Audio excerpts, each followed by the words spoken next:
La démocratie israélienne est mise à l'épreuve dans les rues. En France, les manifestations de masse et les émeutes liées au report de l'âge de la retraite menacent la Ve République. Et pourtant, ces deux pays ont été invités au deuxième sommet pour la démocratie, tandis que des sociétés stables comme Singapour et la Hongrie ne l'ont pas été. Alors que la définition de la démocratie fait l'objet de débats depuis des millénaires, au cours des 2 premières années de son mandat, le président américain Joe Biden a déclaré que le monde était engagé dans un bras de fer existentiel entre les autocraties et les démocraties. Nous sommes ici à un point d'inflexion dans l'histoire. Lorsque les décisions que nous prenons aujourd'hui vont à coup sûr affecter le cours de notre monde pendant les prochaines décennies, nous allons poursuivre ce sommet. Notre tâche consiste à tenir nos promesses afin que nous ne commencions pas à nouveau à nous diriger dans la mauvaise direction, à poursuivre l'élan.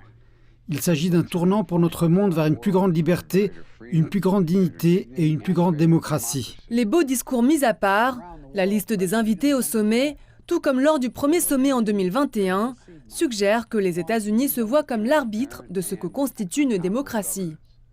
Et tout en admettant ses propres problèmes pour préserver sa démocratie, Washington continue de faire la leçon, aussi bien à ses amis qu'à ses ennemis. Comme de nombreux soutiens déterminés d'Israël, je suis très préoccupé. Je suis préoccupé qu'ils comprennent bien le message.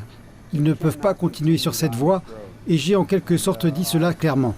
Le Premier ministre israélien a répliqué en défendant la souveraineté d'Israël et en déclarant qu'il ne subirait pas de pression de l'étranger. Les États-Unis ont déclaré que ce sommet ne consistait pas à promouvoir un pays ou un autre en tant que paragon de la démocratie, mais une opportunité de rassembler des nations et des régions partageant le même état d'esprit afin de se communiquer les meilleures pratiques dans la préservation de la démocratie de l'intérieur. Mais lorsque des alliés clés de l'OTAN comme la Turquie sont exclus et que même Taipei est invité à participer, certains critiques interrogent les calculs derrière les invitations. Ce sommet, quoique principalement virtuel, comprend cependant des réunions bilatérales avec des dirigeants étrangers, dont une rencontre entre le président Biden et son homologue argentin, Alberto Fernandez. Le mot démocratie remonte à la Grèce antique et signifie fondamentalement le pouvoir du peuple. Donc en fait, tout gouvernement qui reflète les souhaits de ses citoyens peut être une démocratie. Selon cette définition, le sommet devrait inclure bien plus de nations. Mais cela signifierait bien sûr inviter des pays et régions que les États-Unis préfèrent éviter maintenant.